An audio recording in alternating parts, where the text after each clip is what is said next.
আজকের এই মিষ্টিগুলো আমি খেয়েছিলাম রথযাত্রার দিন, তবে সেই দিন তোমাদের সাথে শেয়ার করা হয়নি, তাই ভাবলাম ভিডিওটা যখন পড়েই আছে ভয়েস দিয়ে তোমাদের সাথে শেয়ার করে নিই।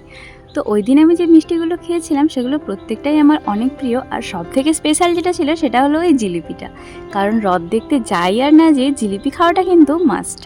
তো এই প্যাকেটের মধ্যে অনেকগুলো মিষ্টি ছিল, তার মধ্যে জিলিপি, কালো জাম আর ওই সাদা মিষ্টি, তারপর দুটো গজা মিষ্টি, আর দুটো ছিল ক্ষীরের চপ, আর একটা ছিল নিমকি, আর একটা ছিল ডাল ভাজা। তো এর মধ্যে সব থেকে আমার ফেভারিট মিষ্টি যেটা সেটা হলো ওই জিলিপিটা আজকের ক্ষেত্রে। আর সব মিষ্টিগুলোই খুব সুন্দর। আগে জানো তো ছোটোবেলায় রথ দেখতে গিয়ে জিলিপি খেতাম, খুব ভালো লাগতো। এখন রথ দেখতে যাওয়া হয় না, সারাদিন ধরেই বৃষ্টি হচ্ছে। তাই ভাবলাম রথ দেখতে যাইনি তো কী হয়েছে, জিলিপিটা তো খাওয়া যেতেই পারে। আর তাই তোমাদের সাথে শেয়ার করা।